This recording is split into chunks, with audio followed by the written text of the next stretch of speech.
Well, good morning, everybody, and welcome to the show. And I am Jimmy, and Jimitations, and I'm here with my good friend Stephanie, known as Geek. Good morning. Hey, Geek. So, yeah, this is our third show, and welcome to Esteemed Broccoli. I am your humble host, Jimitations, and today we're going to be talking about The Simpsons and its impact on the economy, television, the way it changed television, its effect on pop culture. I think it's the second most influential show ever put on the air. The first being Saturday Night Live, because it spawned so many catchphrases and so many characters that you remember to this day. So, the second most popular show is The Simpsons, because of those very same things. They always had social commentary. Anything that was hot in pop culture, they made fun of. And here's the thing: it takes almost 4 months to make an episode of Simpsons. You start working on it. So to be timely, you have to really be on top of it and have the show just about written before the event that they're parodying, if that's a real word, that they're doing a parody of, is or commenting on, is off topic. The news cycle is so short these days. I mean, for instance, I know I mentioned this, and those of you who know where we produce all these commercial parodies and these funny songs that we played just today and so forth, they come from a comedy prep service called Morning Sidekick, and Morning Sidekick is produced and owned and operated and written and everything by Keith Hughes. And Keith is been in the business for a long time, and his job is to come up with it. The comedy prep service works like this: you, as a radio station, belong to our service. It's Keith's service.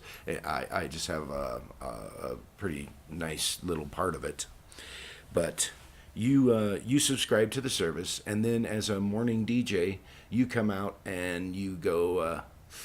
Well, I think I'll play these stories and talk about these stories today as you're doing your show prep. So you go to Critical Mass Media and you pick the stories you want to talk about. And then Keith also writes a lot of jokes. He'll come up with a story and write a lot of jokes. And one of my favorite ones was, we heard that someone had fallen into a vat. One of the stories was someone fell into a vat of fortune cookie batter. Ew. Yeah, gross, huh? And I said, well, he should have seen that coming. And Keith said, oh, that's going in there. and then I said, my other favorite joke for that was, Hang on. It sounds like we may need to stop streaming and start again. I don't know if anybody can hear us, but if so, that's what we're going to do. So hang on just a minute. Okay. I think we're back. Can you hear us now? Yeah. Are we all good to go? Okay. One thing I want to just point out before Jimmy gets back to his story, which we recorded, so I can just splice all of these little pieces of the show together. That shouldn't be a problem. But we're only going to be on my Discord account today, Geek's account, because Jimmy's Discord account is associated with an old email, and they sent him a verification code or something, and he can't get it, and we need to go in there and change his email settings, but we haven't been able to do that. So anyway, we're just using mine for the time being until we sort all of that out. Oh, yeah. So go ahead. We're back. Talk. That's what you do. Are we doing this thing? Yeah. I do this part. Okay, well, where were we, guys? How come I need to be fixed? What's the deal? Hi, Crimson.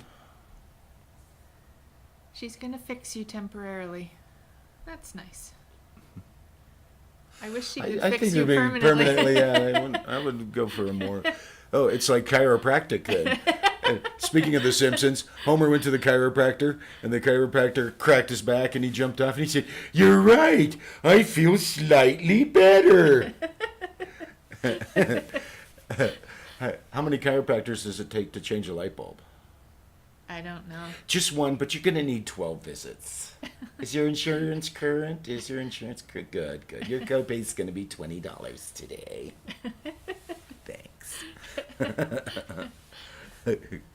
So, yeah, I feel slightly better. That's the biggest scam in the world. Chiropractic. Not because they're doing anything illegal. It's just that once you step off that table, all your muscles are stronger than what they just fixed, quote unquote. So it just pulls your muscles. Your muscles just pull your back right out of alignment. So we'll see you next week. Thank you. And then the chiropractor's coming, and Homer's using a trash can, and he's just pushing people over on the trash can, and that's realigning their back. So he's trying to patent it, and the guys from the Chiropractic Institute come and rough him up and bash in his trash can with baseball bats. So Homer pushes the button on the garage door opener, and the garage starts to go down, and the two guys limbo because they're from the Chiropractic Institute. They limbo right under the garage door and out. Well, that's kind of a backdoor into the whole Simpsons thing, isn't it? See what I did there? See what you did there? I can be funny too. See? Meh. No, actually, she's come up with some really funny stuff lately. I think I'm finally having an influence on her. Oh, you are okay. So, The Simpsons, 26 seasons. It is now the longest running animated show ever. It is passed up Gunsmoke as the longest series. It is the longest comedy. It is the longest animated. It is the longest. Oh, here's a question. Here's a trivia question. What is the first cartoon ever to air in prime time? Charlie Brown? No, series. It was on prime time in 1968, I believe. Rocky and Bullwinkle? That's a pretty good guess, but Scooby-Doo. it was the Flintstones. Oh. And the Flintstones aired in prime time. And it was like the Honeymooners, of course. That was a parody of the Honeymooners. Which Well, kind of is we were alive then, but I don't remember that. Yeah, bugs. Bugs. Yeah, of course, Bugs was in 1940s. The U.S. government came to Disney and Warner Brothers and said, we want you to do stuff for the war effort. And so Bugs was in all kinds of American propaganda stuff. Yeah, what a difference between our propaganda machine and the Nazi propaganda machine, right? I mean, we're like, we're over there, oh, you lousy, good for nothing Nazis, oh, you blamed idiot Hitler, and they're over there going, with all their Whatever they were saying. yes, Globocop, we are that old. I think, no, we are a lot older than Globocop because during his Chaos show, I asked if Disarranged Jane was Agent 99. And Globocop, Would you believe? and neither of them even knew what I was talking about because they're so young. I loved that show. Get Smart was a great show. Co-written by Carl Reiner and Mel Brooks. Yeah.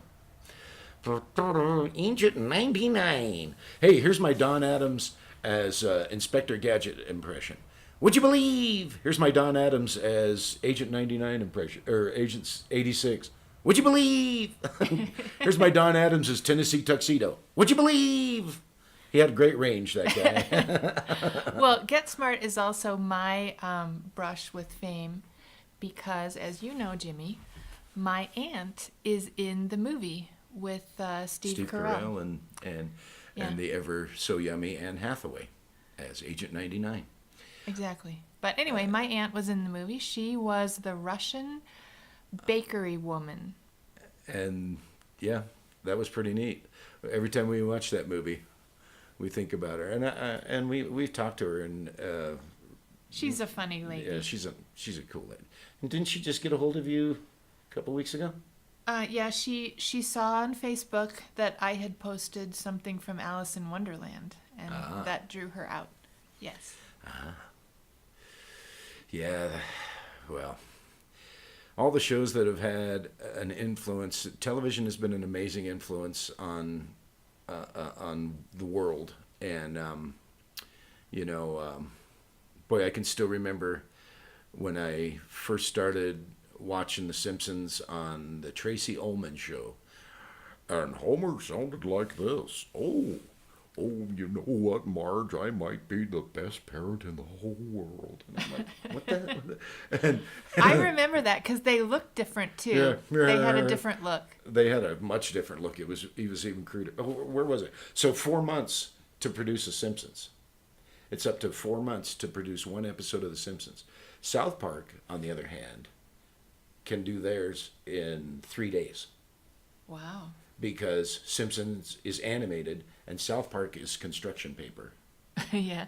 And so it's construction paper that they take pictures of. So well, speaking of South Park, that's my other brush with greatness is that when I was married and raising my kids, we lived in Conifer, which is just down the road from South Park. And that's where Matt and Trey lived as well.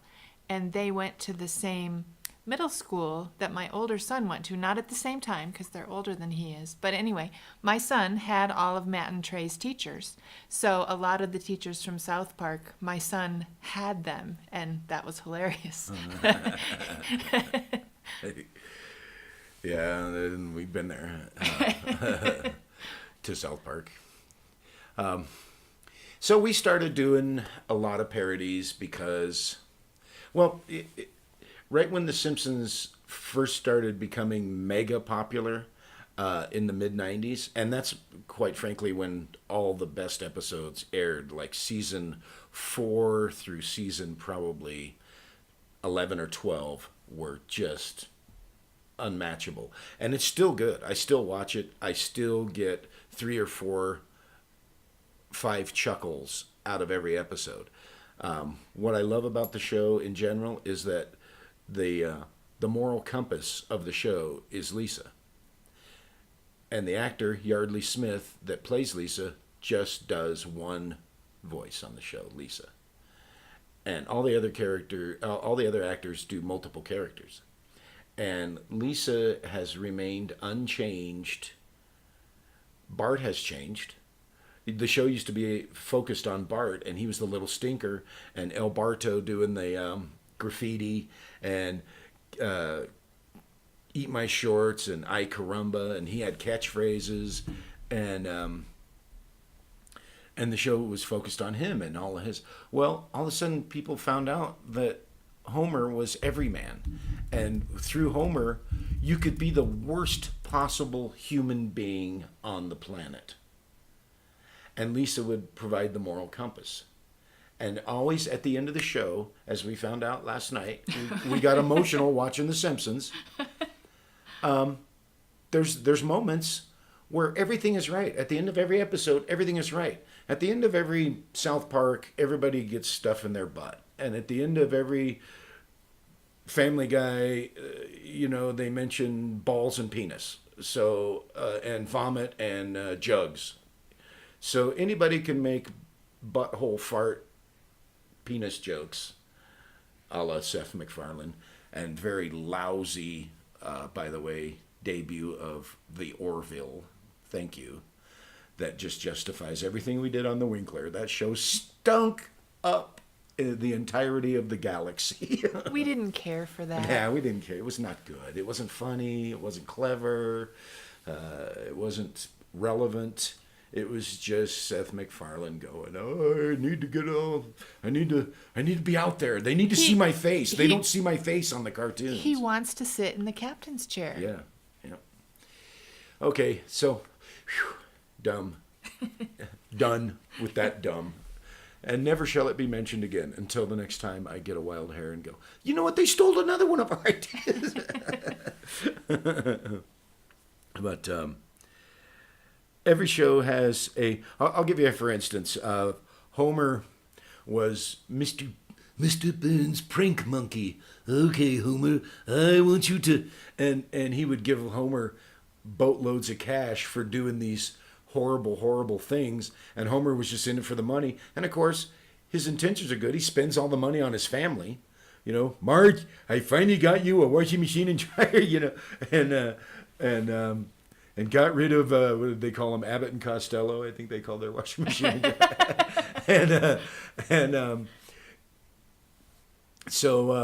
But Lisa finds out that he is the prank monkey, and he's embarrassing himself totally. So Mr. Burns makes him go put on a panda costume and get in the cage with the pandas. And Ling Ling, it's not funny. Ling Ling assaults Homer, you know.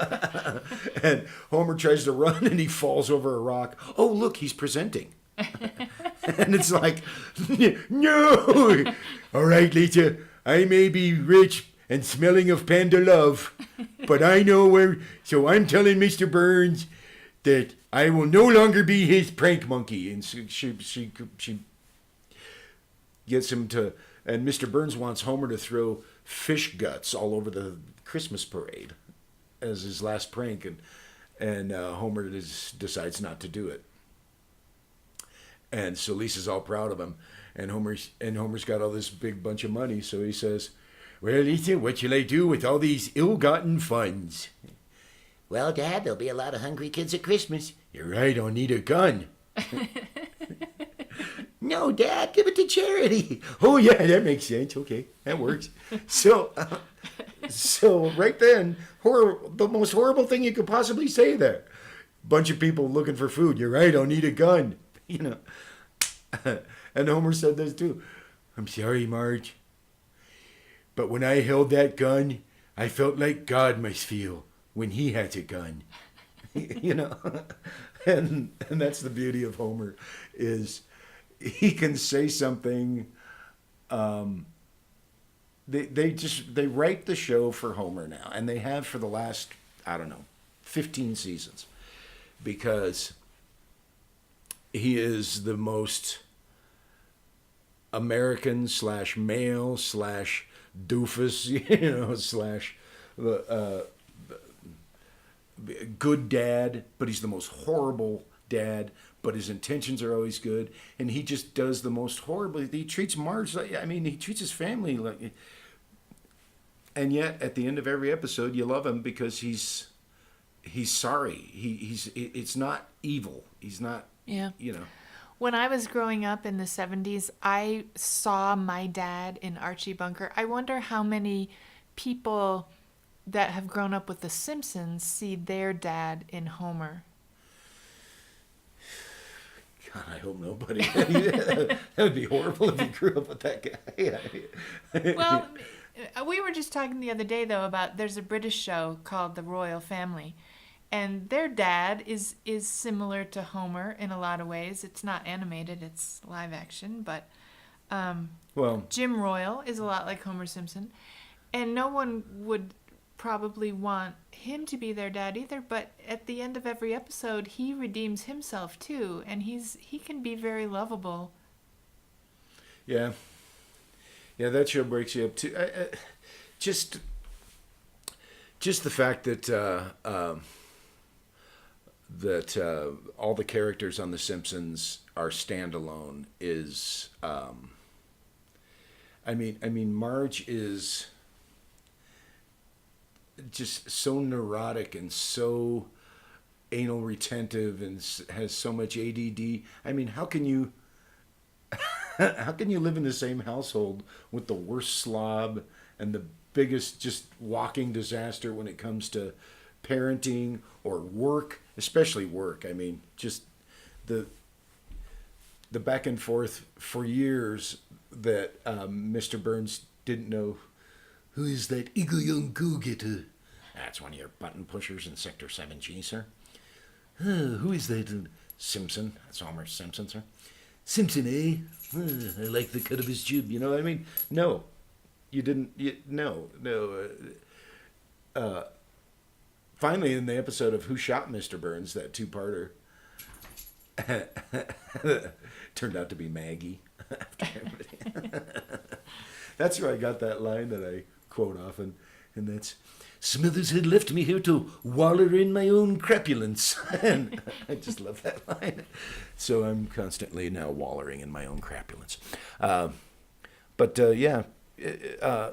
Homer was blamed for it because he finally snapped because, my name is Homer Simpson! Homer Simpson! You know, and he's strangling Mr. Burns on his deathbed. So, they worked that dynamic forever. And Homer's asleep at work and constantly spilling coffee and causing nuclear meltdowns and then accidentally fixing them. And just amazing show. We're going to play a couple of parodies. This is a song parody. And when Kid Rock and Sheryl Crow came out with a song called Picture, and it was a duet, and it was on the charts for a long time.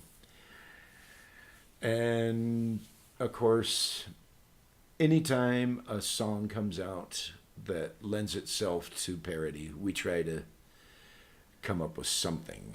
And this, you answer the call. Yeah, we answer the call. It's a call to arms. It really is. It's a challenge. It really is. How can we make this song funny?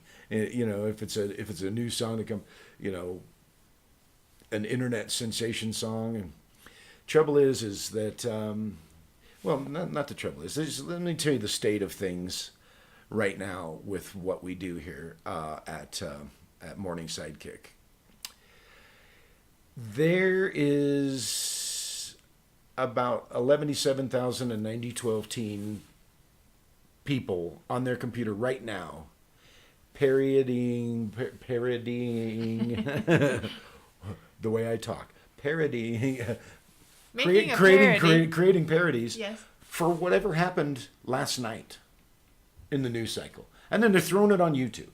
And they're throwing it on Facebook. And they're throwing it on their blog. And they're throwing it anywhere they can. And they're Snapchatting and they're Instagramming it. And by the time we go, okay, what happened yesterday? Okay, the class action lawsuit for the glasses that people were looking at the eclipses with.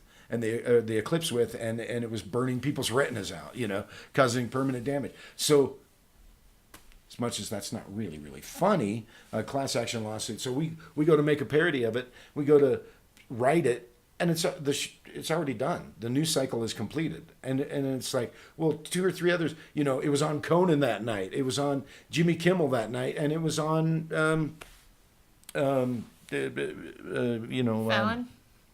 Fallon. Jimmy Fallon, yeah. And then the next day, all the radio shows are, we're like, crap, we can't even get into the studio to record these things fast enough to where people are like, okay, what's the next story? Come on. I got my device here. I'm walking down the street, you know. What's that? Yeah, that was great. That was so 5 minutes ago. And I've never thought that expression could be more relevant than it is now. That is just, everything is just so 5 minutes ago. Yeah. And so when we were kicking around a bunch of music earlier before the show started, and I'm like, we play all these old ones. I mean, when's the last time Roseanne was relevant? But we said, we're going to play our commercial song of Roseanne, I didn't want to play the Darva Conger one, but it's funny. But anybody remember who Darla Conger is, right? I don't think I ever knew that. Yeah. She was one of the ladies that won one of those, the first Bachelorette or something. Oh. Yeah. I don't watch those. Yeah. No, nobody does. They're lame. They're stupid. And that's another thing. There's so many channels that people are just dying for content. Just dying. These shows that get on the air, nobody's watching them, but we got them on, and you pulled a 0.0002 market share, kind of like our show here on Esteemed Broccoli. Everybody listening, all three of you, it's just like that. I mean. Yeah, but I prefer it that way. I know you don't. I like knowing that we're not going out to a huge audience. I'm an introvert, remember? My introvert intern. Okay, so here's our first Homer's Picture parody of Picture Kid Rock and Sheryl Crow.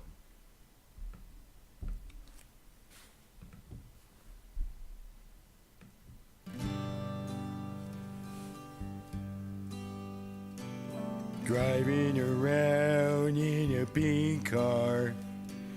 Spend every night down at Moe's bar. I can't think of a better way to spend my pay. I put a picture away like I do every day. And when I'm through, everything is just a blur. Uh-oh, Homer. Looks like you got company there. Simpson! So, I've caught you down here again. Want me to put him on report, sir? Oh, I'm just having a beer with my best friend. Oh, thanks! You should be at work. Oh, Mr. Burns, please won't you stay? It could be a trap, sir. We'll put a picture away. A picture, eh? Excellent. It's your third one today. Hey, let me refill that for you there. Mr. Burns, drinking like loving just isn't as fun when I'm alone. Well, maybe just one, eh? But, What? sir, We'll put a picture away. We'll put a picture away. Just like at work every day. Just like it. What's that? Nothing. And then Mo calls a cab to drive me home. Excellent. yeah! And then Mo calls a cab to drive me home. Ah, that is so sweet. Now here's your bill. Pay up and get the hell out of here. Homer's Picture. Good stuff. So yeah, I cut these parodies and get them on the air as soon as possible. A lot of times, if it's something like that, that's kind of evergreen because a song is on the top of the charts for hopefully, months. News story, the news cycle is what? Not even 24-hour news cycle anymore. It's now about 3-hour news cycle. And they used to, for instance, if you're watching any news channel, they go for their top stories every on the tens. I mean, they're repeating their top stories every 10 minutes, and I'm just so bored with that, listening to the same garbage over and over again. How can you get your message out? I mean, how can you get your stuff on the air in a timely manner and make it seen if it's not on YouTube? And unfortunately, radio's dying. Well, 100 years from now, hopefully STEEMed will have changed everything. And good content will be upvoted democratically in various decentralized platforms and rewarded financially for being good, as opposed to whatever the corporate shills think is good or think should be on the air. So hopefully 100 years from now, it'll be completely different than it is today. Hopefully, no years from now, it'll be completely different. And so I'm going to play another little Homer song here, and we did quite a few. Just so, like I said, the show's called Morning Sidekick, and we cater specifically to morning zoos and morning DJs.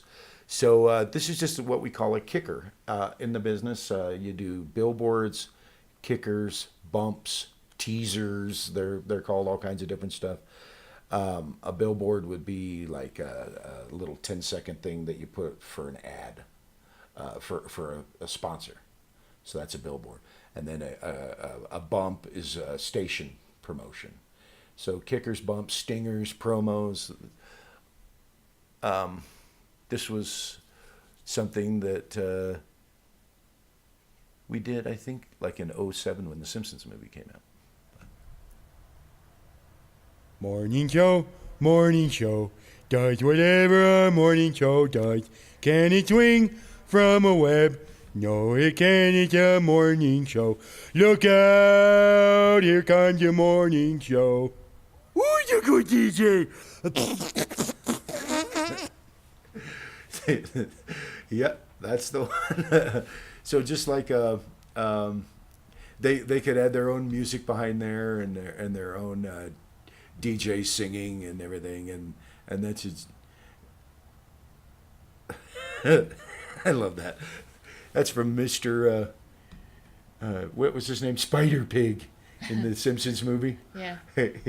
Spider Pig, does whatever a Spider Pig does. Can he swing from a web? No, he can't, 'cause he's a pig. Look out, here comes the Spider Pig. And then he said, who's a good piggy? And blew on his, and gave him a Zerbert. Which, by the way, does anybody know what a Zerbert is besides me? Nobody cares. No, about you that. know what? You know what? Little Rudy on the Cosby Show cared. Because that's where I heard Zerbert the first time. And Rudy was getting... It turns out it was kind of gross, but Dr. Huxtable was giving her a Zerbert, you know. Oh, I don't know if he poor Rudy. put a roofie in there. A and all. Roofie. He roofied Zerbert, Rudy. He put it, yeah, he Zerbert or Sherbert and put a roofie. Oh, okay, that's gross. Yeah, Spider Pig.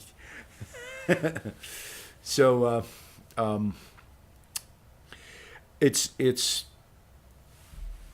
I know plenty of people who are Christians who will not let their kids watch The Simpsons.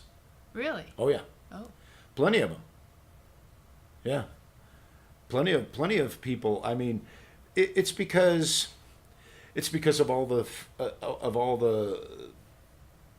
I mean, they just make fun of religion. Let's face it. They're just they'll make fun of religion in a way that you know they let you have your faith, but Ned Flanders is not. I mean, he's a parody of typical Christians. I wish Homer Simpson was my dad, and I wish he didn't have the devil's curly red hair. You know? I mean, just he's a very you know, he's as good can be, but he just says things like, God, I believe everything it says in the Bible, even all the stuff that contradicts all the other stuff, you know. And you just can't say that, and Christians not going to go, oh, that's wonderful that they're making fun. That's something I don't understand anyway. Yeah, you can't make fun of any religion but Christianity, you know. So for people, just it's okay to call it art if it's a crucifix dipped in urine, like in New York, upside down crucifix in a jar of urine, and they got art, and that guy got like $36,000 for that, or $100,000 for that piece of art. But if it's offensive to a Christian, then it's not gonna. Well, so what? You know, you're just going to have to be offended. But if you draw a picture of Muhammad, well, you're put on a death list and You know, I don't know. I don't understand that. But anyway, enough social commentary. The Simpsons touches on all those subjects in a roundabout way. I mean, the way they handle things like Disney. The Simpsons pulled up outside in their motorhome outside of Disney World, and you could see the spaceship Earth, the great big golf ball in the background. and there's like a 12-foot wall with concertina wire on the top of it, and keeping everybody out of Epcot, you know. And they pull up on the motorhome, and Homer goes out on the roof of the motorhome and goes, "Marge, I'm going in!" And he jumps over the wire, and all these alarms start going off, and dogs start barking, and there's these searchlights going off and klaxons, you know, these big. It's just like a prisoner of war camp, and Homer goes, "I'll have one churro. That'll be $8." and Well, their motorhome, that reminds me of the Simpsons that we have at Universal, and that you worked with. You often escorted the Simpsons characters and their motorhome out onto Hollywood Boulevard at Universal Studios. So were you ever tempted to speak for Homer? Or? Oh, I did. Are you kidding? I did every day. I mean, of course, you're not allowed to do that. I mean, I wasn't allowed to do that, but I did it all the time, and mostly backstage, of course. But in the line, I would often go to the back of the line and talk to those people and do different voices. They would go, "Well, where can we see Krusty the Clown?" And I would go, Oh, God, what a day. Homer made me get my sponge bath. It was horrible. Oh, God. Anyway, Krusty's right down there by the Quickie Mart. and so I would do that. They would go, "Well, what other characters are there?" And, you know, and I would launch into my sideshow Bob. And, Well, you do a lot of them, and I'm about to post a link in the audience chat for a post that you put up a while ago, where you do 24 Simpsons characters in, how long did that take? A couple minutes. yeah, it was like 2.5 minutes. And, you know, it might even be more than that. I don't know. It might be Wonder why why the why picture Banjo Bot? the picture didn't come through. I'm also going so that's the STEEMed link that I posted in the chat, but I'm also gonna go grab the link. The YouTube one. Yeah, so that if anybody Look at that wants awful to, me. that's you and your big gob. I got a great big gob, don't I? So, Homer, Lisa's outraged. Get back to the part where Homer is an awful person, and Lisa's outraged by everything that goes on. Yeah. Well, if it isn't little Lisa Simpson, Springfield's answer to the question nobody asked, when Ned goes off on her one time. And so Lisa would say things like, "Dad, they built a racetrack around the bird sanctuary." "Oh, Lisa, it's one good thing surrounded by another, like a raisin smothered in chocolate, or a monkey in a cowboy suit."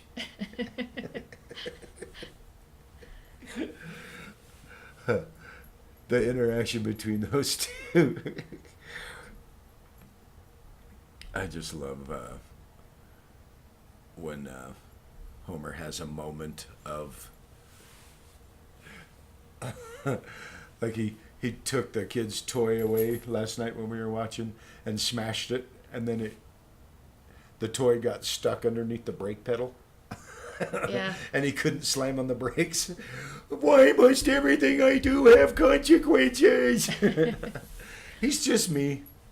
He's just me in a nutshell. That's me trying to build something. If you saw the episode where Homer was trying to build Marge a barbecue pit. And it turned into a work of modern art with just this pile of bricks cemented together with various parts coming out of it. And then he's just beating the whole pile with the umbrella. With the umbrella that comes with it. Ah! He builds Marge a koi pond. And she's like, oh, it's beautiful. And then in her mind she says, I wonder how much this piece of crap cost.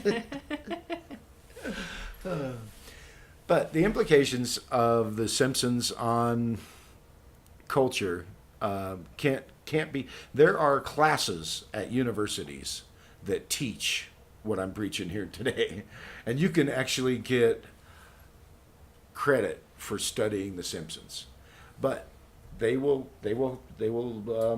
go through a bunch of episodes and talk about religion. They'll take up the controversial ones with Reverend Lovejoy, and the ones that inspired a little controversy with Ned Flanders or Lisa becoming a Buddhist, or And then a Wiccan. We saw that one last we saw night. Wiccans last night, and that was an interesting episode, and the way they. The way the rest of the town, I mean, just, let's burn the witches, And that's great because Chief Wiggums represents law and order, and he's just inept. He's shooting his gun last night. He's riling up the mob, and they all turn around, and they're like, what? And he's shooting at a fly, And then the fly lands on his nose. I got you now, And he points the gun right at his nose. I mean, just... And that line I say, I think in the Simpsons parody on YouTube here, is why are kids so fascinated with my hidden secret closet of mystery? My hidden forbidden secret closet of mystery. Because Bart and little Ralphie are trying to break into it all the time. Here's some riot gear. You guys knock yourselves out. That's some crazy driving there, Mr. B. I mean, just whatever it is. It's, all right, Marge gets arrested at the Quickie Mart for for accidentally sticking a can of tuna fish in her pocket. And she was going to pay for it, but she forgot. Just like in My Cousin Vinny. And it was at the same time in My Cousin Vinny. So she's going to walk out of the Quickie Mart. And of course, bars come over the windows and the door, and they close. And Apu and his brother pop up from behind the counter with shotguns. All right, freeze! And Marge is like, oh, I forgot, And the next thing you know, it's surrounded by cops, like instantaneously surrounded by cops, and there's helicopters and everything. And Arnie Pyle, eye in the sky, you, Camp Brockman, it's you, and all that whole sub-storyline with Camp Brockman. And then Homer's immediately outside with the megaphone. And, come on, Apu, you gotta let her go. I'm your best customer. No way, Homer. We're going to see that bitch fry. And then all of a sudden it's a hostage situation because I guess Maggie gets a hold of one of the shotguns or something because Maggie's got a thing for guns. And then Chief Wiggums, all right, Simpson, come out with your hands up, 2 cups of coffee, and something with coconut on it. But that episode last night, it just jumped all over the place, and that's why I like it. There's always 3 or 4 real funny lines. It's written so well. It's written as well as you guys write the Winklers. And what I mean by that is every line is economical. And the punchline pierces you. You don't have to look for it. You don't have to hunt it down. It finds you. And comedy writing that's really good, like in The Winkler or in The Simpsons, is terse. It's short. It's perfect. Yeah, and I think that's born from the necessity to do that. Yeah. Because a long time ago, after Airplane and Top Gun, well, after Airplane especially, the Zuckers had a show on called Police Squad, and it was Leslie Nelson, and it was on prime time on Fox. It lasted 6 episodes, and it was every bit as funny as Airplane. Every bit as funny as Airplane. In fact, they came out with the same characters later on. Naked Gun made huge money in the box office. Naked Gun 2, Naked Gun 33 1/3 made huge money, huge. And the show didn't last on television, and here's why. You had to pay attention, and people don't want to pay attention when they have the TV on. They're cooking dinner, they're messing around. The TV's background noise. So the show would come on, and it was like Saturday Night Live. It's like, everybody shut up, it's back on. And we would get together and watch the show, like with 20 people. It was a thing. And we go, shh, shut up, the show's on. Because you had to pay attention. All right? You got a suspect? You got a description? Yeah. Married, 1 child. That didn't work out, so he married a full-grown woman. Okay. 6'4", mustache. That's a big mustache. He pulls out a book of matches, and he says to the perpetrator, "All right, if you weren't at the Kit Kat Club last night, explain these to me." Well, you take out one of these little sticks and you rub it on the back, and it makes fire. Okay. Puts it in his pocket. You just had to watch. You had to listen to the jokes. They were coming repeatedly, and so the show didn't make it on the air. Well, then The Simpsons came along, and you have to pay attention to it. Well, yes and no. I mean, sometimes The Simpsons sneak up on me. I am famous for not watching what's on the TV, especially when my boys were little. I was always getting up and doing stuff in the kitchen and missing everything that was in the show that they were watching. But The Simpsons can sneak up on you, and I would be like paying attention to something else, but I would still hear a line that caught my attention and brought me back in, and it was hilarious. And so that's what I mean. But you don't really have to hunt it down. It'll find you. It'll jump out and grab you. I have, of course, have some episodes.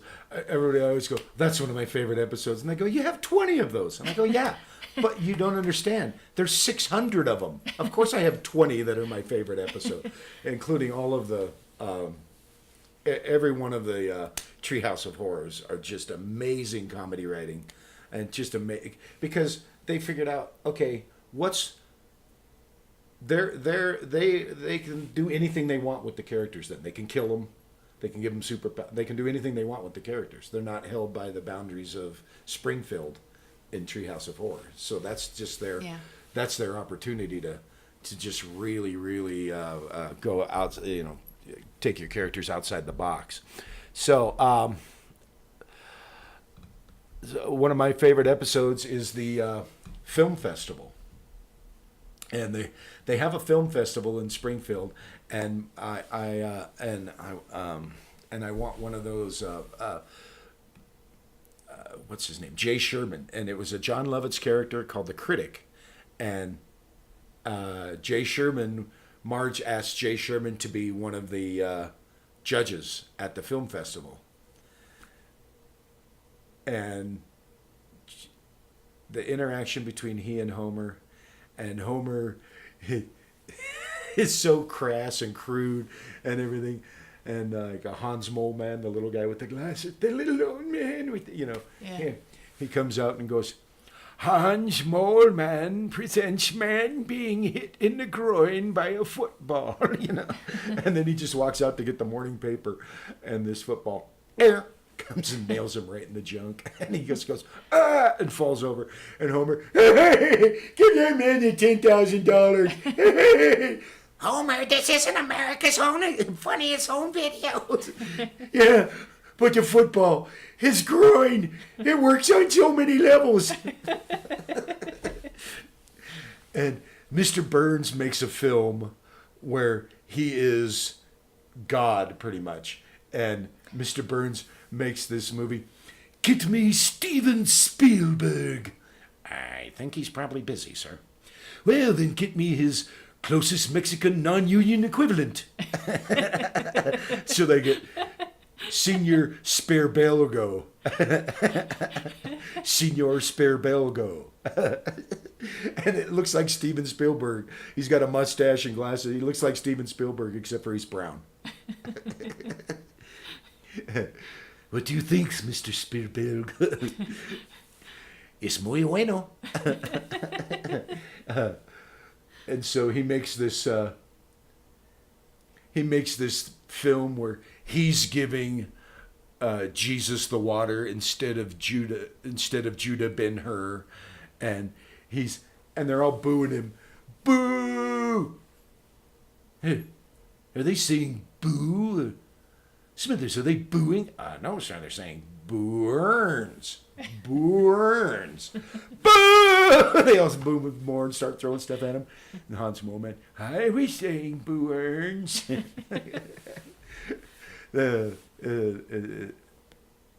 It's absolutely classic, that episode, because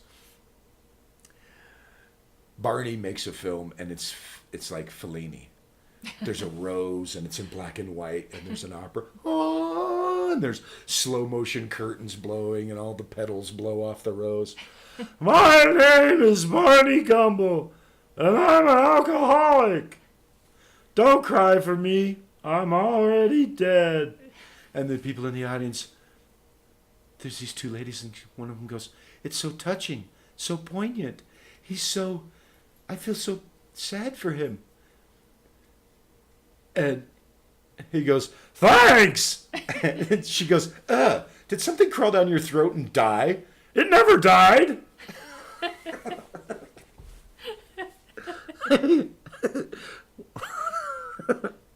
That episode. Oh yeah, does he know all the words to the Oscar Mayer Wiener song? Just stupid things like that. You crack me up with Jay Sherman. And that has Rainier Wolfcastle. You gave my last movie a bad review. Your shoes are untied. From here they appear to be tied, but I will go in for a closer look. And he's looking at his shoes, and Jay Sherman runs away and gets on an airplane and goes to Springfield. On second look, I'm wearing loafers. Every character, that's why I like that episode so much, because everybody submits a film and every character's in the audience, and just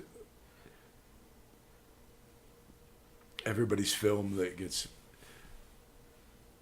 submitted to the film festival gets shown. When the Simpsons movie came out, this might be the Simpsons thing I am most proud of. When the Simpsons movie came out that summer, there was Shrek, there was Pirates of the Caribbean. You've got your Shrek shirt on right now. I got my Shrek shirt on right now. There was Shrek, there was Pirates of the Caribbean, there was Transformers. So Universal was busy that year. Yeah, Universal had a busy year that year. And it was like the heyday for Universal, Yeah. And so we parodied this is a trailer for the Simpsons movie, and I do every voice on here, and so I am very proud of this. Coming this Friday, the summer movie you've all been waiting for. It's The Simpsons movie. Yeah, it's animated. It'll have surfing penguins. No surfing penguins. No penguins? No. According to my calculations, it's going to feature transforming robots. Nope. Hey, how about big green ogres? Nope, no ogres. Yar, there be pirates, I bet. No pirates. How about that hunky Bruce Willis? Or George Clooney. No and no. Rats. There's gotta be talking rats, right? No rats. Oh, jeez. Will there be Noah's Ark? No Noah's Ark. Good, that movie tanked. How about magic and wizardry? No wizardry. Excellent. Robin Williams? No Robin Williams. Ah, good. That got tired. Will it feature a failed healthcare system? No. I might as well just watch reruns on Fox. The Simpsons movie starts Friday. Oh, I know. Nancy Drew. No. Yay. So that mentioned just about every movie that came out that was good that year. Surf's Up, the Penguin movie, Pirates of the Caribbean. And then I felt guilt when Robin Williams died. I said, well, at the time we said, Robin Williams? Good, that act got tired. well, Robin Williams wasn't in favor at that point. He'd come out with 3 or 4 stinker movies in a row, and so anyway, I feel bad about that now. But you loved him yeah, anyway. I loved him. Of course, I loved him. That was one of the first bits I ever did. Remember, I told you in 8 Heads in a Duffel Bag.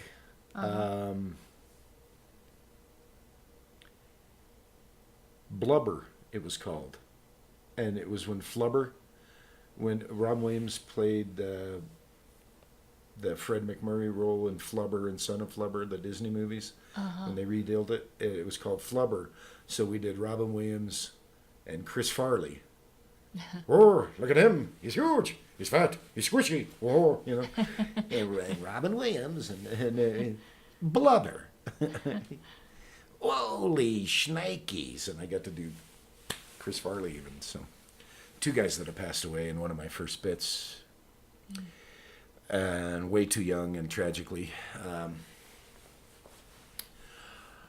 So let's see. That was 1996, I think, 97 maybe. And when we did 8 Heads in a Duffel Bag, and then we did Flubber, and then one other one. And it's funny. I'm looking through old things the other day, and I find a cassette tape with all those on it.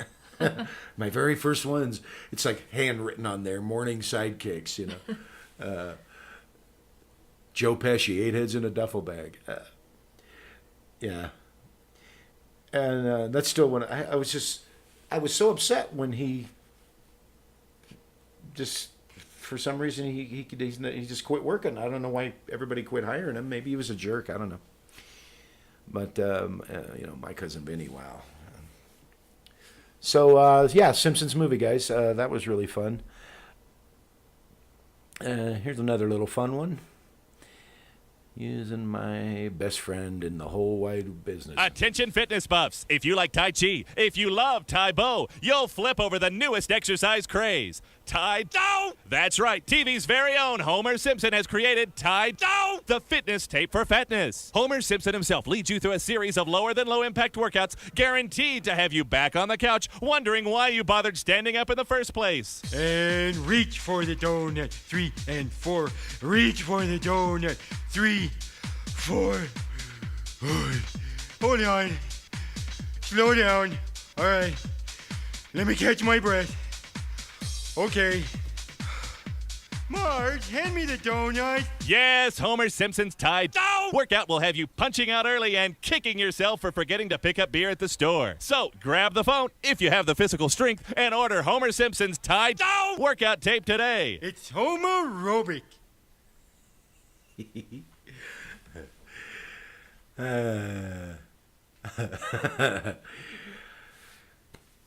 I can't believe sometimes that I get to do what I do for a living, and my Simpsons connection goes much further than me just being able to do the voices, because of my friend Maggie. And Maggie Roswell has been on the show since the beginning, and Maggie and I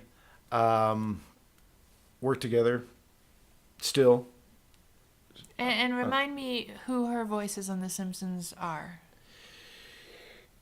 Well, what happened with Maggie was kind of interesting. Okay, so she did Sherry Bobbins, and that was the Mary Poppins parody. Okay. and she won an Emmy for that. Okay? And so she went to them and said, well, I want to be featured more prominently on the show. And she went into a contract negotiation with them. And they said, no, we're paying our principals $1 million an episode, and we're not going to pay our stable. That's called a stable when you have an acting stable, character actors that just do also starring. And it's Carl Wiedergott, Russi Taylor, Tress MacNeille, Maggie Roswell, and I'm forgetting one, but it's another lady. And they do all the voices that aren't the cast. So, Is Marsha Wallace one of them? Marsha Wallace is not one of them. She's also starring Marsha Wallace whenever Mrs. Krabappel's on there. Oh, okay. She's a guest star. Just like Troy McClure, before Phil Hartman died, he was Troy McClure, and it was always, starring Phil Hartman. So they, she went into contract negotiations to get either a permanent role, because some weeks, just like on Saturday Night Live, some weeks you're not on the show. You're just not. Yeah. And so you don't get paid for that. So she wanted her name on every episode, whether she was on the show or not. Okay? And they told her, no, we're not going to do that. And so Maggie said, okay, well then I will, just like in any negotiation, you approach the table with, let's just say 5 demands. 5 demands. And 2 of those you're going to give us concessions anyway. So you really only want 3 things out of your 5. You're willing to give up 2. You want those, but you're willing to give those up. Yeah. And that's where you're going to meet them halfway. And then out of those 3 left, there's one you're absolutely not going to budge on. You may budge on the price, and that's the price point. You can budge on the repetition, you can budge on the character development, you can budge on your involvement, you can budge on your credit, but when it comes to your paycheck, that's the one you're not going to budge on. So she wanted money.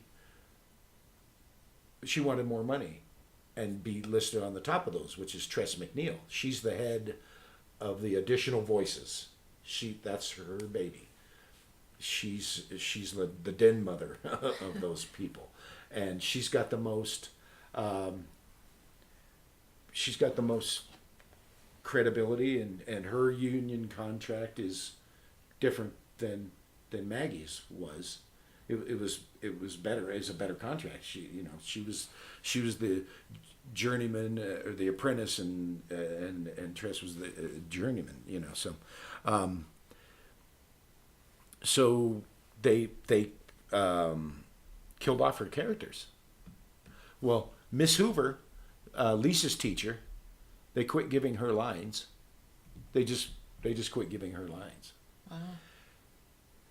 Wow.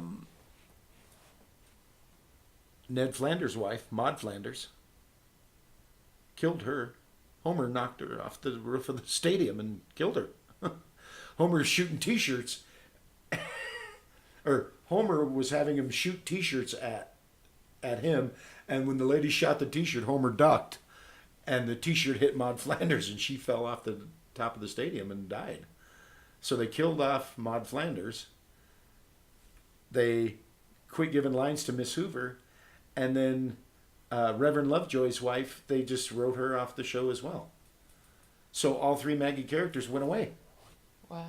So they said, how do you like that hardball negotiating there, Maggie? And Maggie said, well, I guess I'll go back to the bottom of the list then. And they said, fine. So she wasn't on the show for 3 seasons. And then they came back and said, okay, you can have your old job back if you want it. We'd like to bring back Maud Flanders in dreams and stuff like that. And we've got a storyline going now where Ned's going to, So she was still getting credit, and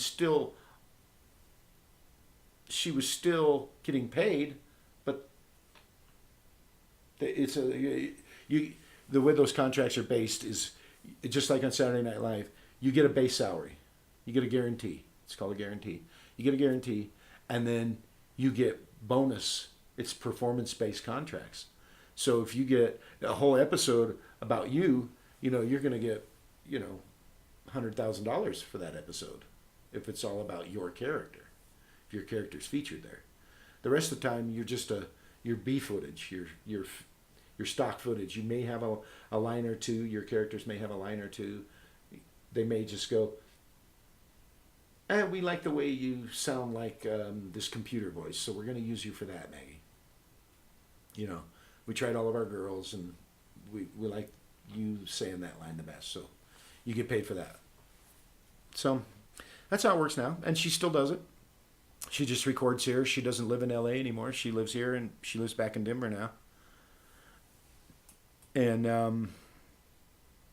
and a lot of times people go to me, well, why don't you tell her to, get yourself, and because I can't give Maggie my impressions of The Simpsons. She works with those people, and it's like, she's never even heard me do Simpsons voices. I've never even done any of them for her. You're kidding. Nope, not a one. Wow. Yeah.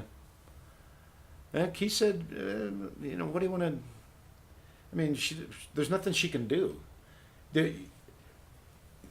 All that stuff is booked through agencies and unions, and what are they going to do? Fire Hank Azaria because he wants too much money? And all right, get that kid from Armada in here. We heard he's really good, and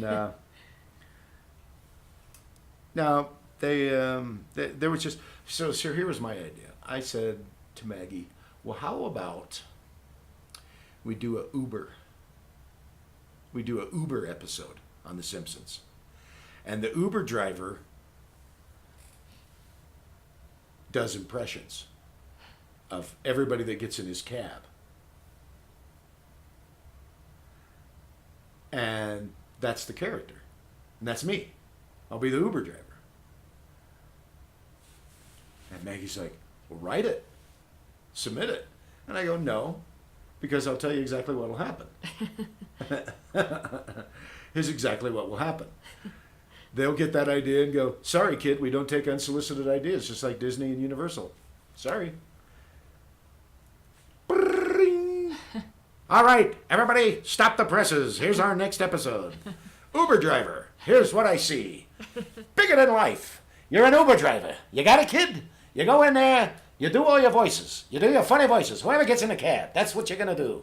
All right, get in there and wow them, So there I am again going, hey, wow, someone else stole one of my ideas. What a surprise. That happened to me in 6th grade, Mad Magazine. In 6th grade, Mad Magazine, we submitted a story, and Mad Magazine told us we don't take unsolicited stories. Next issue of Mad Magazine, there was our story almost word for word. There was our song. The song was, we had joy, we had fun, we had seasons in the sun, at the stars, that stupid song. I know that song, yes. You know that song?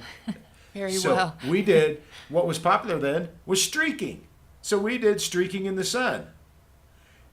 You could see whatever, you could see our buns, we were streaking in the sun. We were 6th graders. Yeah. We wrote it, hey, we're going to get $50, woohoo, Got a letter back from them a little while later that said, sorry, we don't take any unsolicited stuff. And then the guy I wrote it with, my friend growing up, Paul Regner, Paul comes up to me and says, well, I got the new issue of Mad Magazine. I'm like, yeah. He goes, read Streaking in the Sun. I go, they didn't change the title? They just stole it from us, didn't pay us nothing, didn't even change the title? He goes, no, they changed like 3 words and said it was theirs. Wow. Well, now we know. Now I know. Never give anybody unsolicited anything. Yeah, put it on the blockchain. That's right. I can't air, anything I do from Keith until it's already aired on Morning Sidekicks, because otherwise, I mean, like, Keith, why aren't you on Facebook? Why aren't you on YouTube all the time? He goes, well, because then people get mine for free, and then I need to get paid for that. So don't use my stuff until I've already had a chance to make money on it. So. Right. So I really agree with a lot of. Of course, I agree with artists getting paid for their work. I agree with that wholeheartedly. I will never disagree with artists. Yeah. But I don't think that the answer for you is to ever go on to The Simpsons and replace a character or anything like that, because what you do that they don't do is you do them. They can do what they do. They can do that voice. You can do 500 voices. And whatever the guy's name, Dan Castellaneta, is that his name? Castellaneta, yeah. Who does Homer? Yeah. He does a great Homer. But he does the doesn't best Homer. He doesn't do 500 other voices. Well, I don't know that. He may. Hank Azaria does a. Hank Azaria does, yeah. Harry Shearer. Right. Those two, that's who you are. That's what you do. But most of them don't do that. Oh, I wish I could have been on the ground floor of that.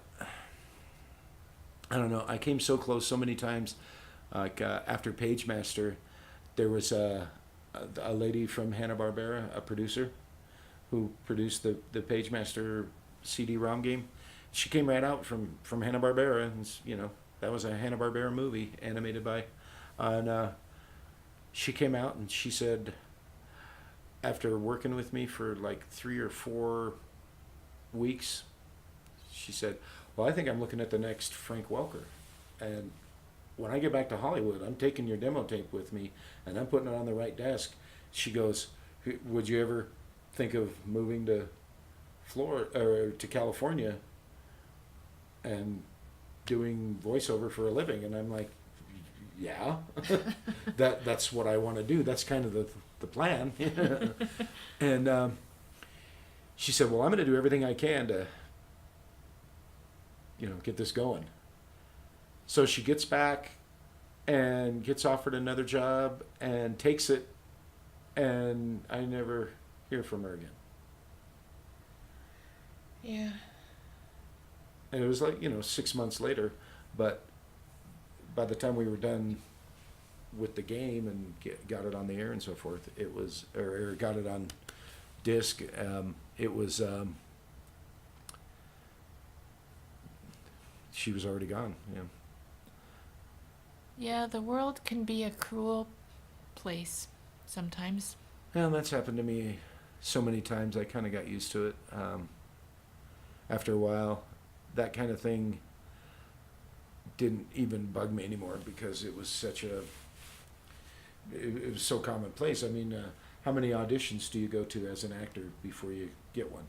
I mean, there's a saying in the radio business. In the radio business, you get fired more than you get hired. Yeah. So that just means it's a tough business. I remember this guy came up with this super DAT. It's a digital audio tape, and a DAT tape is this big, and it holds more information than 100 cassette tapes or whatever. I mean, it's got 100 hours of data on a DAT tape, and it takes a special machine to play it, and everything was done there. It was put on a DAT tape. And what year was this? This was early 2000, 2001. Okay, all right. And things were still done. I mean, CDs were great and everything, but this is. I mean, if you look at those supercomputers, there's a tape in it. It's a super digital. I mean, they're super duper high quality tapes, and radio stations still use them to this day. A lot of people still use that. But this guy invented the super duper one.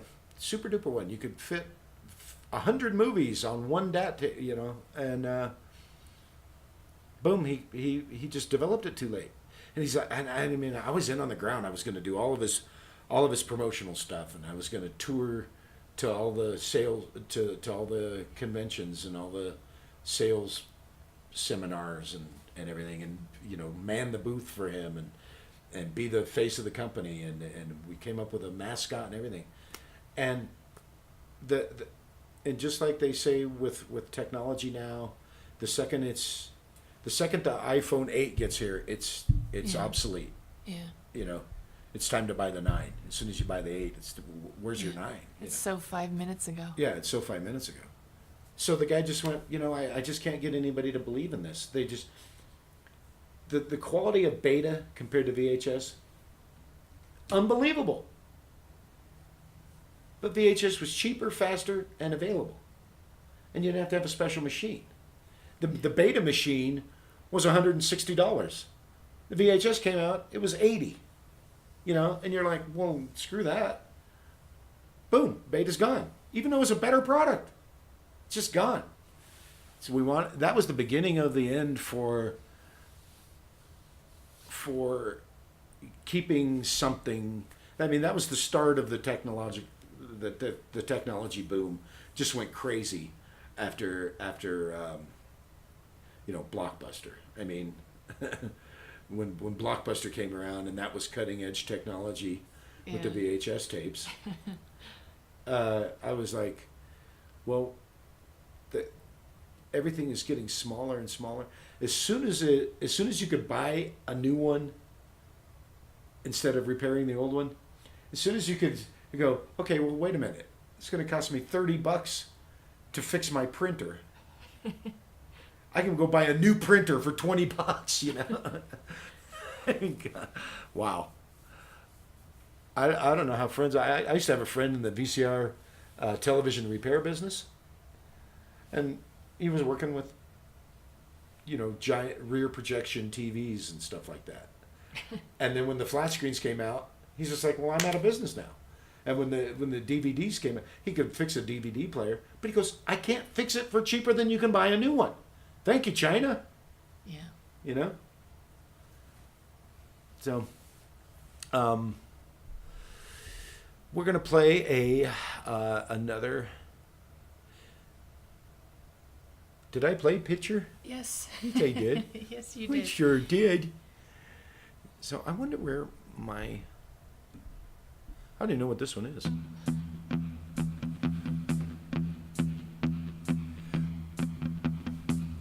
On this Sunday on TV, The Simpsons celebrate the first 500 shows. I'm gonna go out, and you know just where I'll be. I'll be hanging out with Barney down at Moe's. Thanks, Homer. If you tune in, you will see what kind of trouble I will get into this time. And if you smile, good for you, 'cause we haven't been so good since season 9. So I have done 500 shows, and I will do 500 more, and I will. So tired, must rest.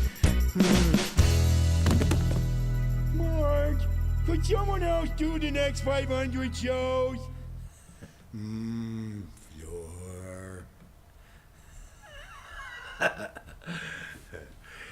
So that was the 500 episode parody. I guess we're going to do 600. We did do 400 as well. I wonder where that one is. Oh, there it is. Simpsons 400 episode. So this is what we did for the 400th episode. This Sunday, join the celebration of The Simpsons 400th episode. Hey, what's the matter there, Homer? Oh, Mo, we've been on for 18 years. Bart is 28 years old and has to take steroids to keep his voice high. Lisa's on her second facelift. Marge went through menopause back in season 6, lost her hair, and now she wears a wig like Ted Danson did on Cheers. Yeah, I'm on my 3rd liver. And I no longer have to wear old man makeup. I've been in the closet so long I have moths. Oh, for the love of Ganesha. This show has been on for so long I'm on my 2nd reincarnation as this character. The Simpsons 400th episode. Psst, Snowball 2 is really Snowball 6. Join the fun. My apologies, Globocop.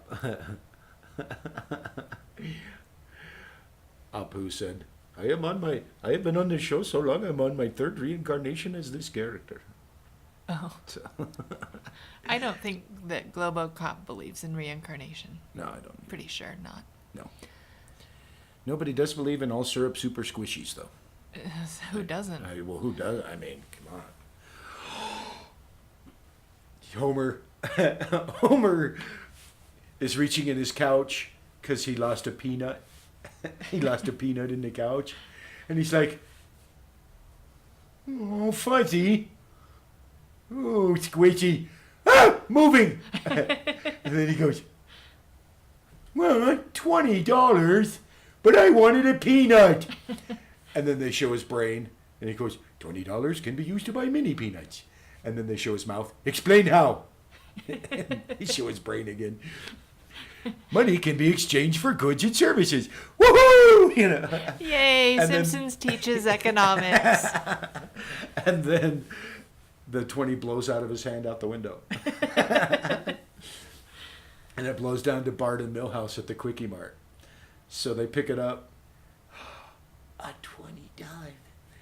They go in. Apu, I'll have a super squishy. One and made entirely of syrup. An all syrup super squishy? Not such a thing has ever been attempted before. Just make it happen, man. Slides him the 20. And so Apu puts the setting on the machine to maximum, and it goes clank, clank.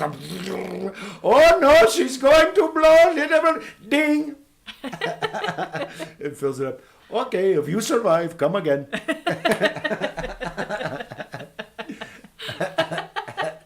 So they start trying to drink the squishy, and they can't get it through the straw. It's so thick. And finally, oh, that's good squishy. And give me that. Milhouse takes a big hit, and then they start tripping balls. Yeah. They start tripping balls on the squishy, and let's do Springfield Broadway style. Springfield, it's a hell of a town. Springfield. I don't know where you magic pixies are, but I love your magic pixie drink. And then they're all over doing all kinds of stupid stuff while they're tripping on Squishy. and then Bart wakes up with a sugar hangover the next day. And Lisa comes in, the moral compass of the show, of course. Oh, the remorse of a sugar junkie. And he wakes up and he's joined the junior campers. Which is like the Cub Scouts. What? I joined the junior campers? No! The junior campers are a wonderful group. They have, like, picnics and... You know, all these stupid events. And flag ceremonies, you know. Oh, Mom, can I figure out a way to weasel out of it? You're not weaseling out of this. But Marge, weaseling out of stuff is what separates us from the animals. Except the weasel.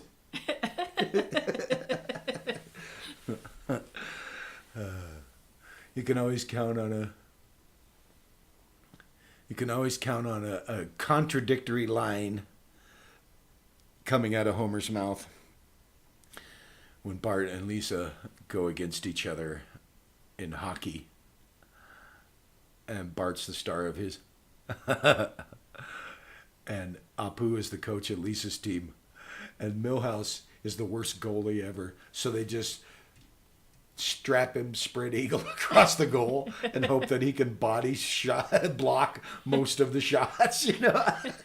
And Bart hits the shot, whack, and it's slowly approaching the goal, and Milhouse is just in goal going, he goes, come on, Milhouse, you call that blowing? And but anyway, Lisa and Bart are mortal enemies at that point. And so Homer comes in. Marge is trying to remember. Sports isn't the most important thing. Your family's the most. Sports, sports, sports, sports. All right, you two, listen up. The winner to be showered with my praise. The loser to be criticized and mocked until my throat hurts. Winning isn't everything. It's the only thing, Marge. You know what they call somebody who calls in second? First loser. Always something contradictory from that guy. Well, I better go up there. I want to see what they're fighting about. Okay, Pie. Lisa says, all right, Bart, I'll leave your room, but when I'm walking out, I'm going to be doing this. And she starts kicking. And she closes her eyes and starts kicking.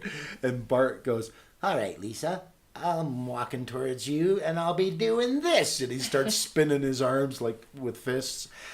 And they just start walking towards each other. And then pretty soon they show Marge and Homer downstairs. And there's this big ruckus going on upstairs. They're fighting. Oh, I better go see what's wrong. Now, Homer, don't touch that pie. Okay, Pie. I'm going to be walking towards you, and the whole time I'll be doing this. And if you get in my way, so be it. Because Lisa's, I'll be doing this, Bart, and if you get in my way, so be it. Bam! Hits his head on the hood bit. Oh, screw it. He just eats the whole pie.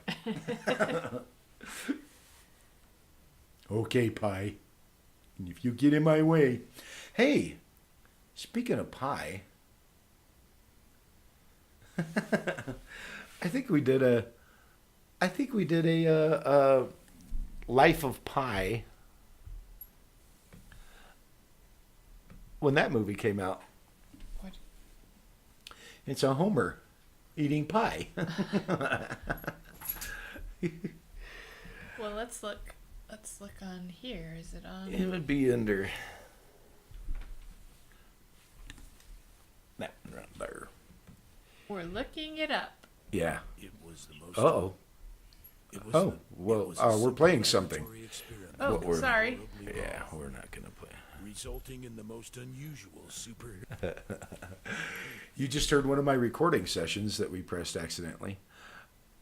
And I don't know, those are kind of fascinating. I should play one of those sometime just so that people can hear the process. Yeah. Of when we record. So start from the bottom. I think you can find it if you want. What's it? I know I've seen it. Yeah. Should I just search? You just saw it recently too. Yeah. Going down, go up a little. And we're looking for a particular thing. You guys, I hope you understand what we're going through here when we're looking for one particular thing amongst thousands of titles here. Yeah, it's not in that one. Let's just search. It would be called Life. No, Life of Pi, I think.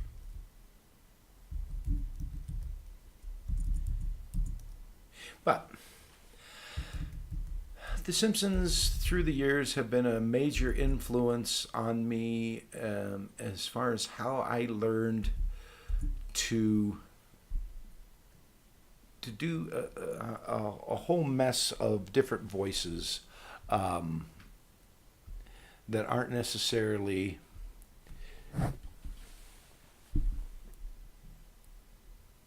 voices that aren't the most popular ones on the show, and how it taught me how to do that is interacting like, well, Marge, let's get right on this. We're gonna need 300 breakfast burritos. Make mine with no guacamole. Get that man out of my house. you know. So if you do that, you've just done three different kind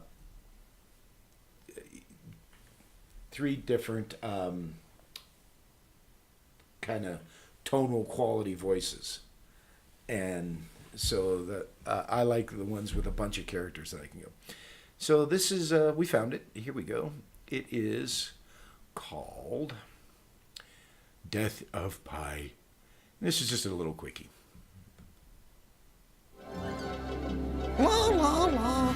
It smells so good. Oh, who's that? Ooh, apple pie, my favorite. Oh no! Stay away! Get in my belly pie. Death of Pi. Now playing. How very silly. That is a quickie. That is like 20 seconds.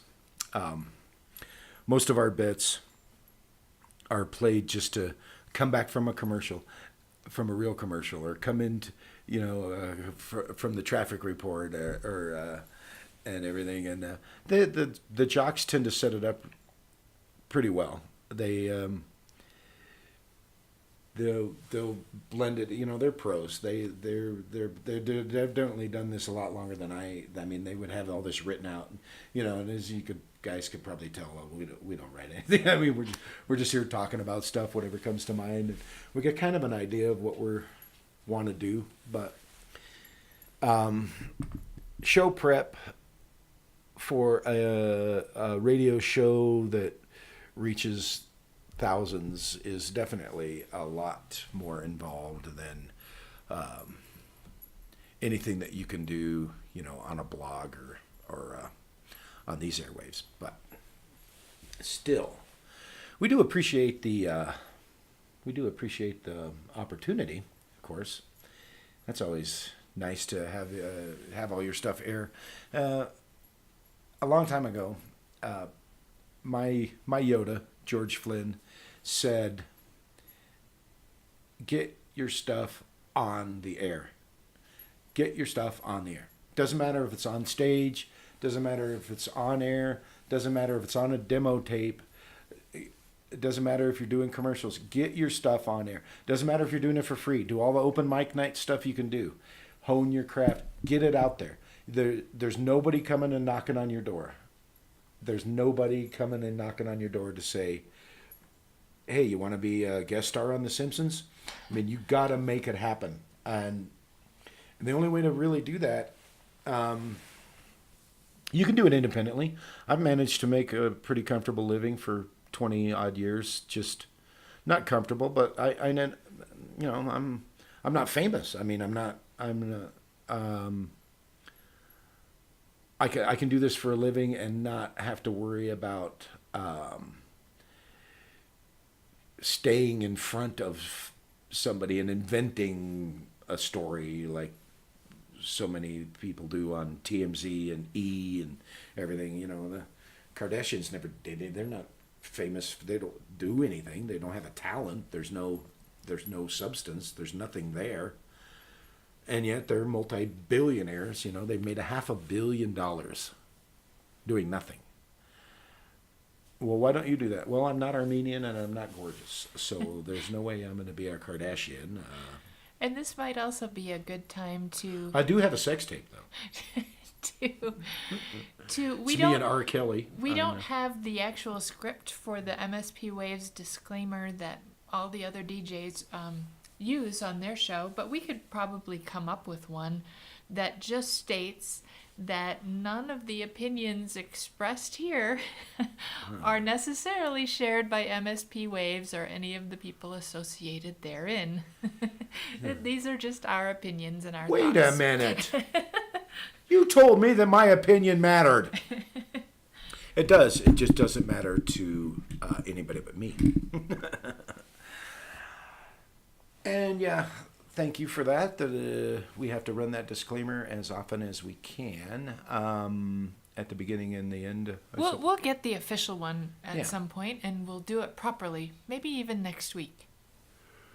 We could read it like Andre does, and go, the official disclaimer. He reads it like disclaimer, man. Hey, let's do that. Let's make up a character. And we could rewrite the disclaimer in verse. Iambic pentameter. we don't need to make up. No, disclaimer man. And he could everybody's read poetry. yes, everybody's will go disclaimer man, and he gets home from work, and just walks in, and says, "I'm sorry, this doesn't really work. I kind of know it's not good in Iowa. I need to relax a bit, and Not and just good whether in Iowa. and she's this is bullshit. Doesn't really work. Not good in Iowa." And then his wife is just like, let's make love, and and he'll just run the disclaimer, side effects may include, and everywhere he goes, like traffic cop, he will run the disclaimer.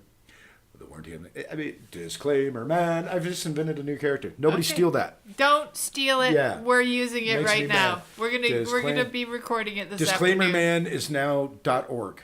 Disclaimer man. I got to run the disclaimer on disclaimer man. How is that for irony?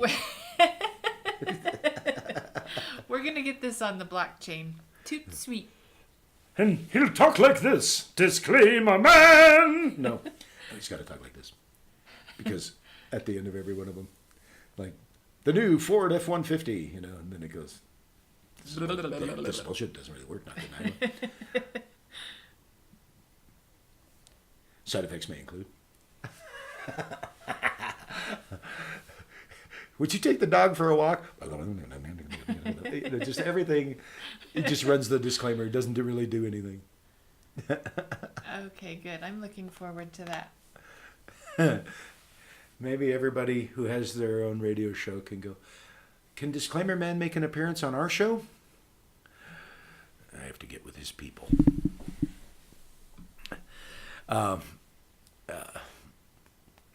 We're going to do next week's show on advertising.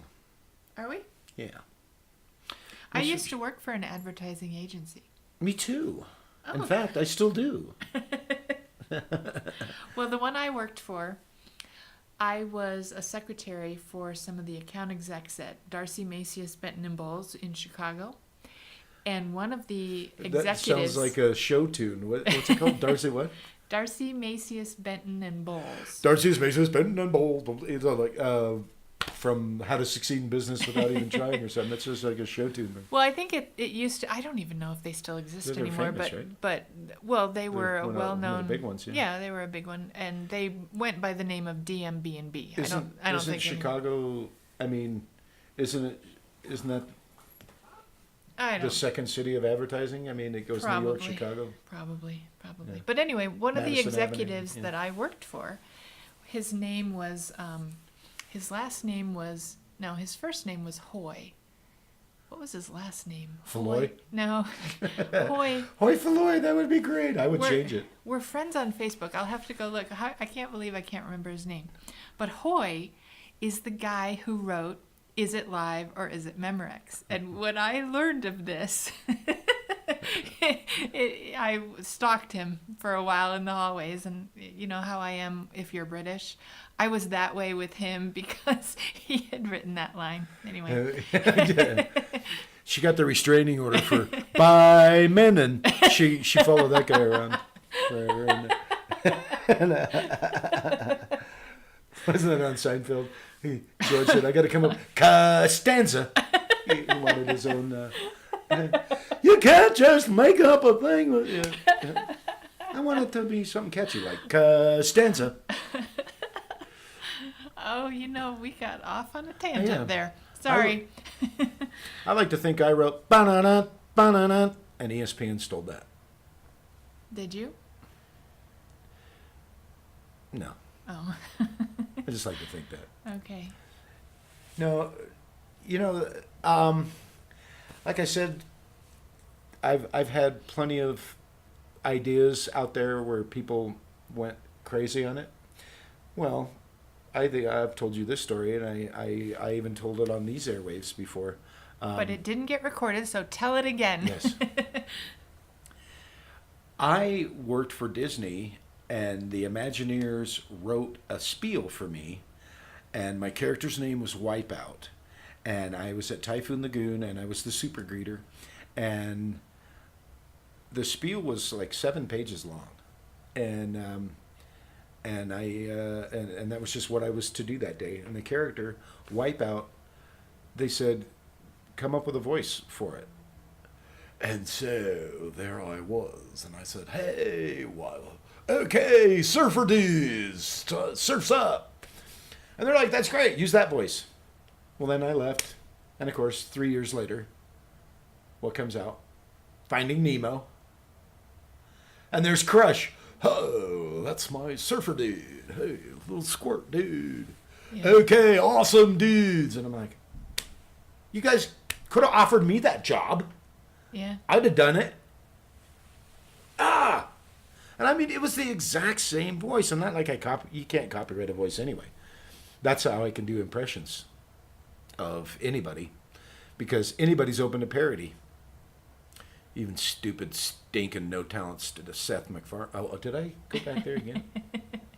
Call back. That's a hate back. I call it. It's not a callback. It's just revisiting the hate. Nothing against Seth. I think he's very talented. I think the Family Guy Star Wars stuff is the funniest TV I've ever seen. If you watch those Star Wars parodies from Family Guy, they are incredibly funny. And that's because they're parodying something like we do in the Winkler. It's a parody of something. And you're lampooning something that everybody takes so seriously, and that's why you can do that. And the people that take it seriously are going to love it even more than the Family Guy fans, you know. So I like that about him. But anybody can make dick jokes. There's no talent involved in that. Even you. Even I can do that. Two dicks were on the radio one day. We have about another 15 minutes left, and I think I have played essentially all of my pre-recorded Homer bits and Simpsons bits, except for this one.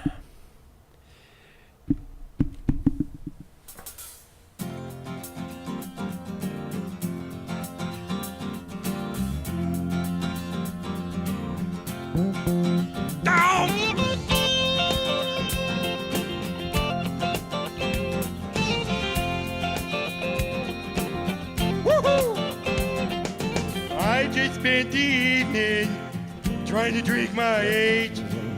Battling sobriety's a tough war to wage. I'm having trouble keeping this parcel on my rear. Lord, please help me through my next 30 beers. Hey, Mo, beer me. Okay, Homer, but I'm cutting you off after 30. Aww. For my next 30 beers, maybe try an import and chase it with some rum. I'll stagger home after I finish up in here. But first I'll need a bathroom for my next 30 beers. My next 30 beers will be the best beers of the night. 15 of them will be dark and 15 will be light. So serve them up, bartender, and keep the empties clear. And put that bowl of pretzels here for my next 30 beers.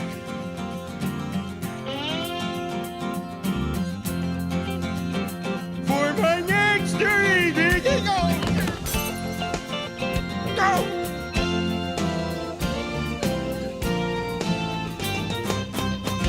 Aw, I went to wipe something off my face and it was the floor. Now that's a good drop line. I went to wipe something off my face and it was the floor. And those are always a gas to record.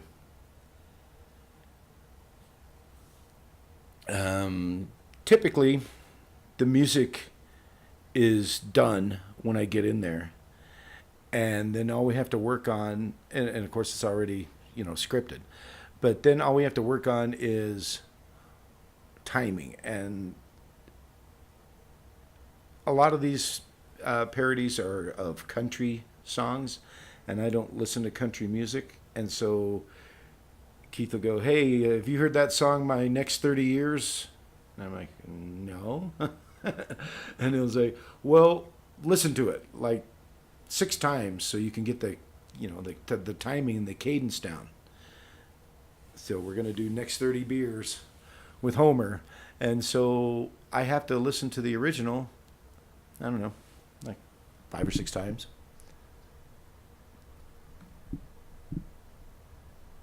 I'm not a fan of any particular kind of music other than I like alternative, I like adult contemporary, and I like classical.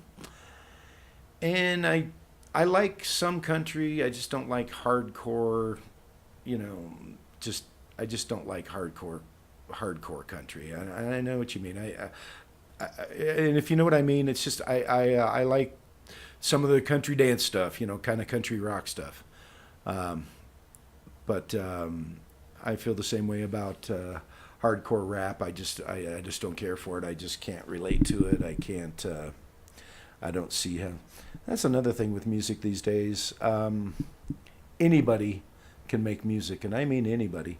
So if you have a computer and the right software, you can make a pretty decent song. I mean, you just right there on your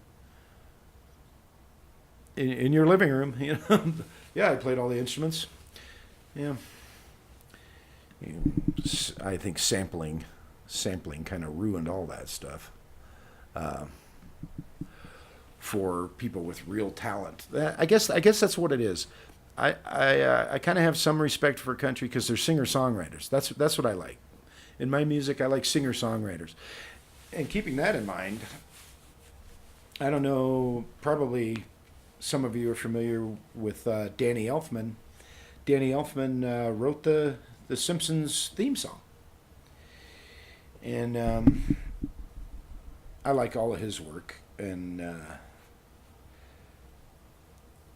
when I found out that the guy who writes and produces all the musical parodies for The Simpsons still is a guy named Alf Clausen. And Alf has won multiple Emmys, not only for his work with Maggie Roswell on the Sherry Bobbins Mary Poppins episode, but like Tito Puente and a bunch of different artists, Sting, Aerosmith, a bunch of different recording artists have been on The Simpsons, and he produces and arranges all of those special, like they'll have a circus episode, and the Simpsons theme will now have a circus, with Calliope and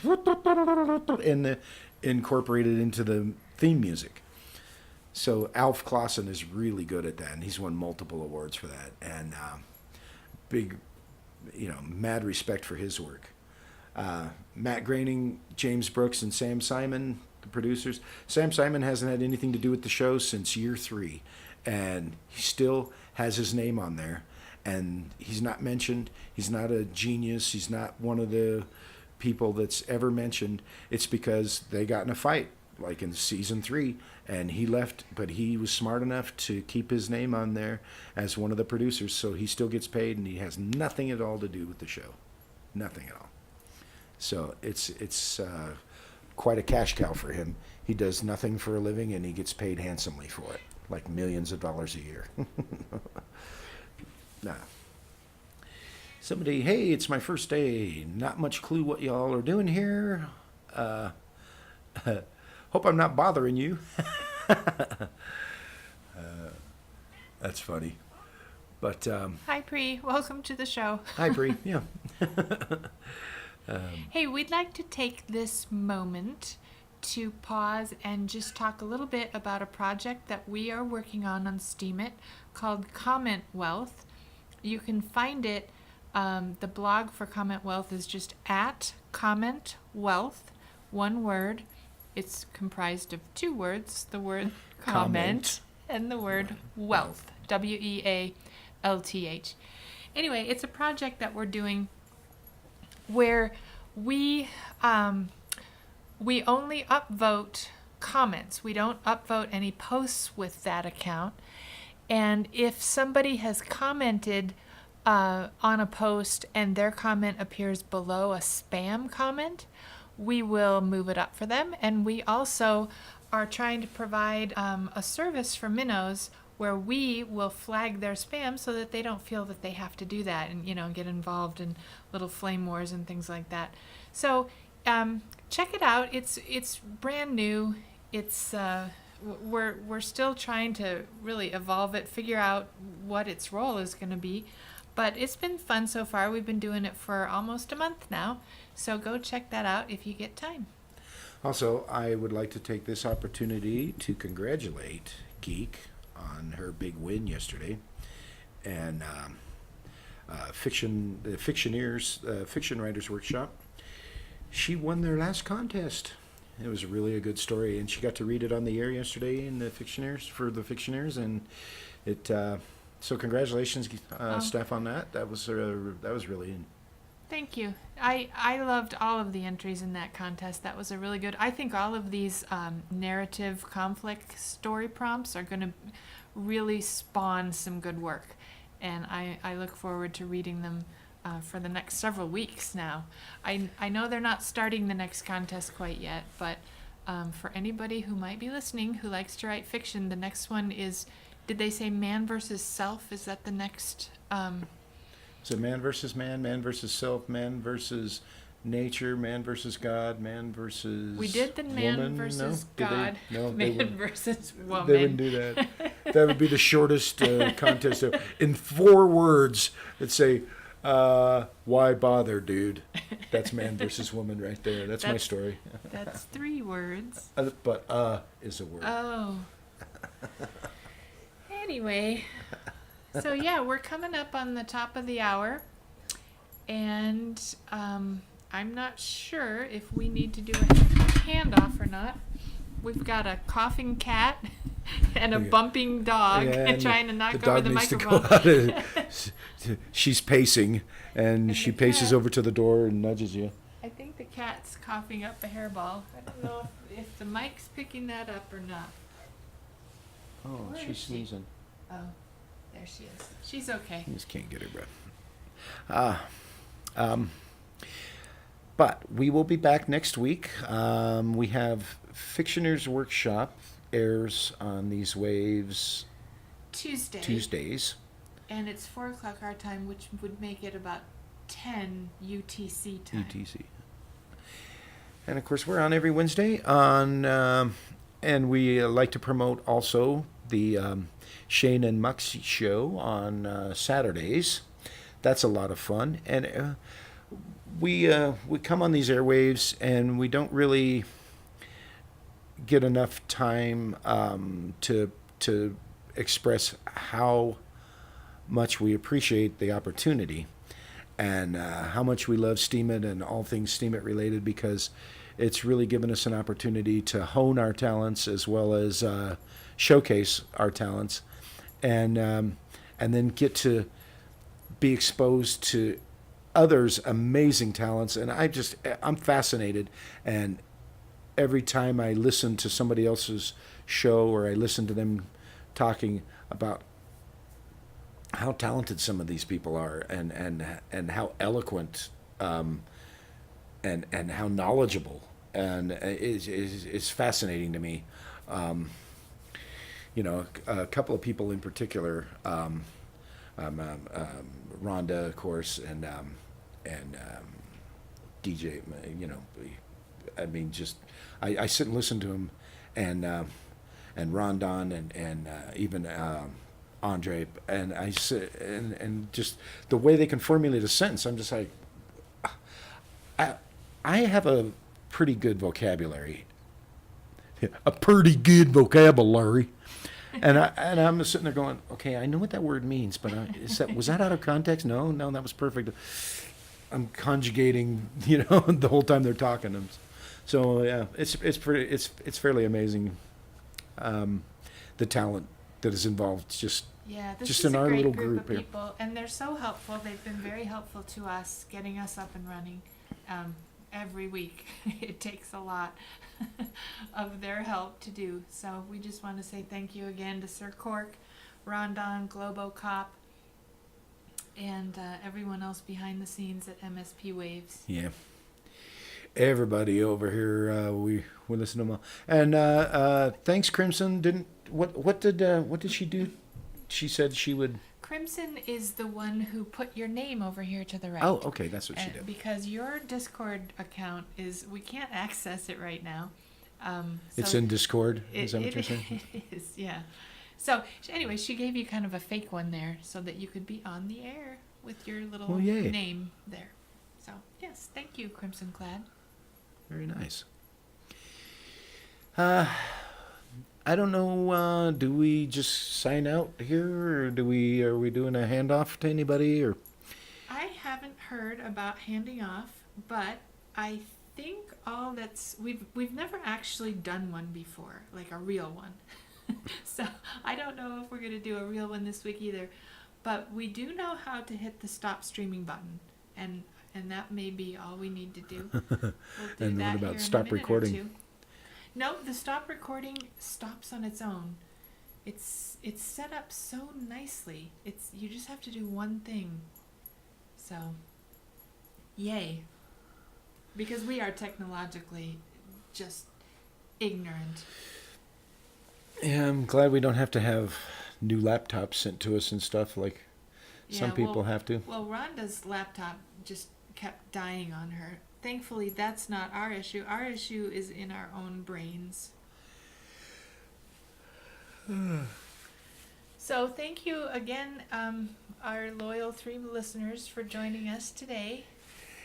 And watch that thing on The Simpsons. It's on YouTube. And Geek also posted the link from eSTEEMed. So that concludes our Simpsons episode of Jimitations and Geek. And Esteemed Broccoli is now signing off for another week. So you guys, thanks for listening, everyone. Have a wonderful, productive, healthy, happy week. And we will talk to you next Wednesday for sure. Bye now. Say goodbye, Geek. Goodbye, Geek.